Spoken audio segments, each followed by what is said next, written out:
Well, welcome once again to my humble abode.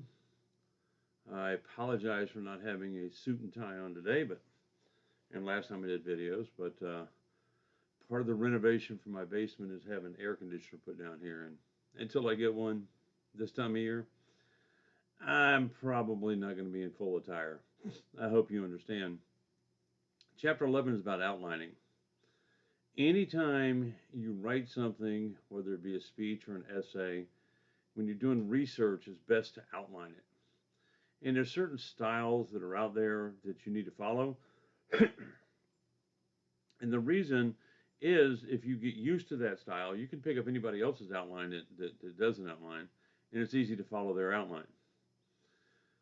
So the preparation of the outline is to begin with, what is your specific purpose? Why are you giving this speech?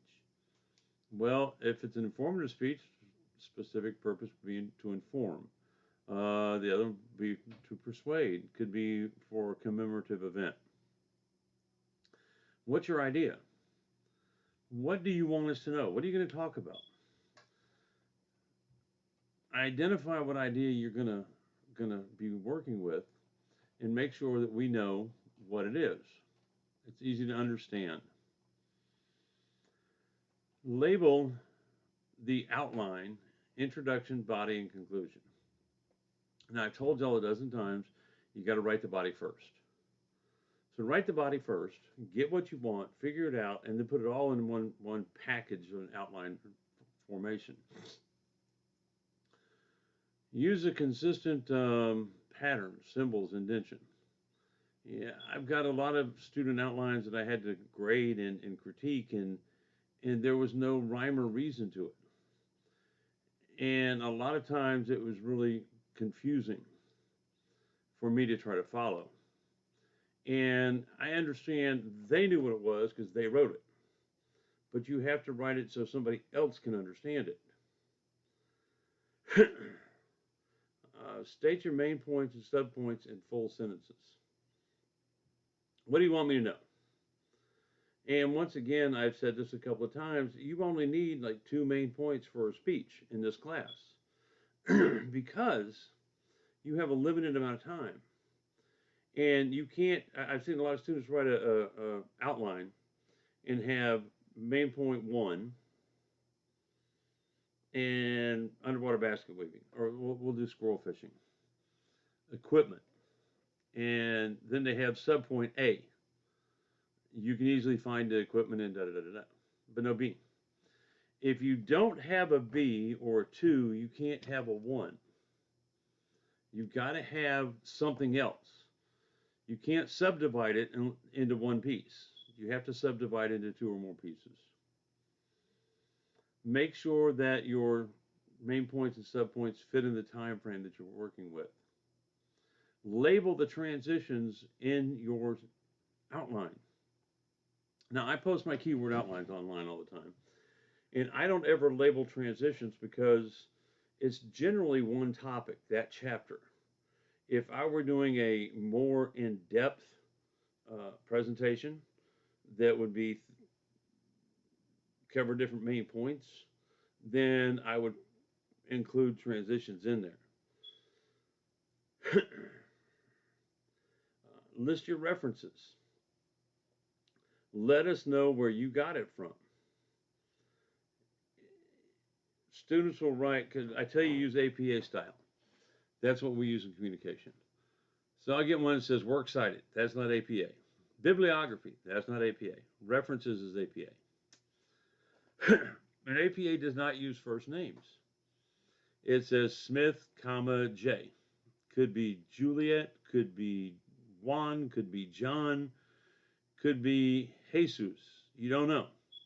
And the reason they do that is because they try to minimize discrimination.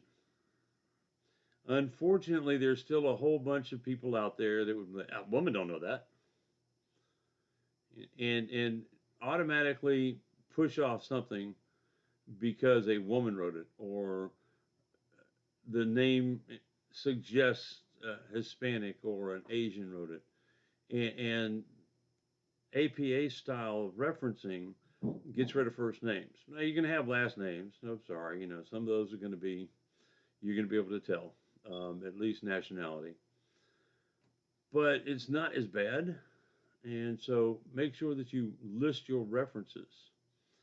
Give your presentation a name and a title. Don't just call it speech one.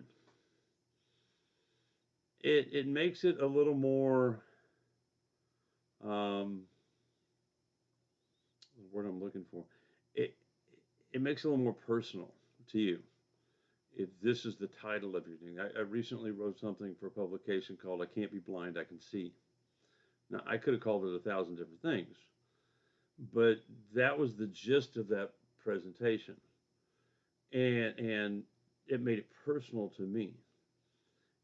And when somebody's looking at it, it makes them curious, hopefully, to what's he talking about. So when I get your outline and it just or a teacher gets your essay and it just says essay one or speech one, it's me. Make me want to read it. Okay? Guidelines for a speaking guide. Make it legible. I don't know if you folks noticed or not, but my lecture guides are in like 20 font. A couple of reasons. One, I'm legally blind. But two, I can glance over and see the word and I'll be back to it. If you have a little bitty font, because you're trying to get a whole bunch on there, it's going to make it even harder for you to read.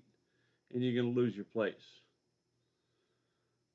There's an acronym that we used in the Army, and you may have heard it, called the KISS system. KISS. Keep it simple, stupid. I never like being called stupid, so I just go with KIS. Keep it simple. If you try to get more elaborate, more elaborate, more elaborate, it makes it more difficult for you to follow. It makes more information that for you to try to read and decipher. If you know the material, one word cue will usually kick you off. Give yourself cues. It's a lot easier to remember something if you know it well. And if you have the one word on there or two words that set it apart. You could write something like funny story. Well, funny story doesn't tell you a whole bunch all the time, but it might. Funny story about dog. That cue would tell you which funny story you want to tell us. So outlining is an important part of speech preparation. Once you've done the research, once you've written the body, the introduction, and the conclusion, and you understand them and know them, then start putting it into a keyword outline form.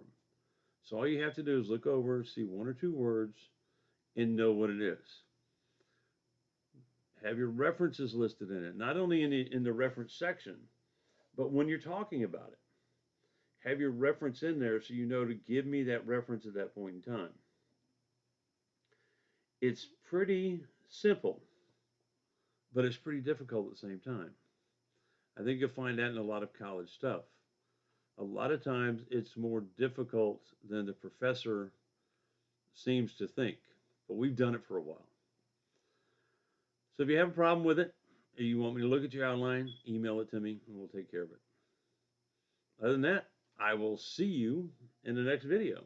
Well, you'll see me in the next video. Y'all have a good day. Bye.